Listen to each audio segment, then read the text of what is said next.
So when I was a kid, I went to a Catholic school, and I was an altar boy. And the church and the school were connected.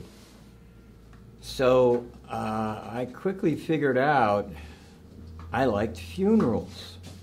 And the reason why I liked funerals is because they would come to the door and say, "Okay, you can come with us now." And I would wave goodbye to the teacher, and I would disappear for a couple hours doing a funeral. And I would stay there as long as I could, helping clean up or whatever. Sometimes I could get the whole morning out. That was fun. You all right, Jim? Oh, well. Okay, so Ben, I was in the Navy during the Tonkin Gulf incident.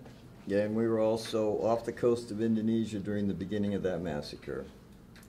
I've been a hippie adventurer, going to experimental schools, even worked on trying to start one. I've been in a lot of the humanistic psychology movement as a participant, where I dealt with character flaws, not symptoms. I worked to prevent nuclear annihilation in the mid-'80s when Reagan started talking about we could win a nuclear war. I'm in the PRC dealing with my symptoms. No longer a byproduct of lifestyle, but a dominant force of their own. I'm still concerned about our foreign policy, which continues to be playing chicken for gain and loot, bringing us closer to a nuclear showdown. In the future, I hope to manage my life symptoms better and play a support role, helping diminish the severely out-of-control climate chaos we're headed into. I will be with the Buddhists because their mindfulness teaches and allows me to be in the suffering, but not completely controlled by it, and not having to numb myself out either. I will use my remaining time to develop my artistic skills.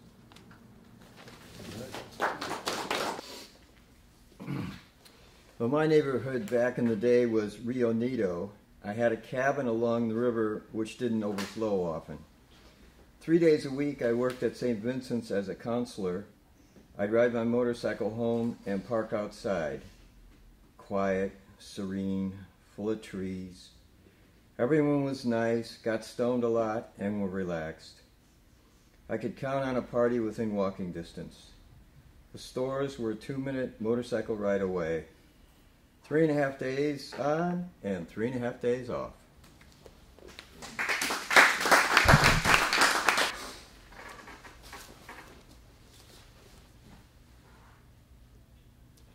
So my favorite room in 1963, 64 on the aircraft carrier in the Tonkin Gulf was one that didn't exist. My buddies on the flight deck had discovered it, but it didn't exist in the ship's records. And you entered it by opening a gas mask locker. And at the back of the gas mask locker, there was a board, and you slid the board aside, and you could walk into this hidden room.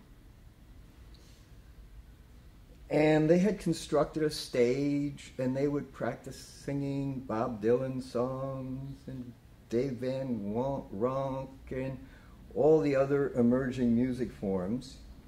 We'd stay up all night discussing psychology and philosophy. It was our retreat from the madness of the war.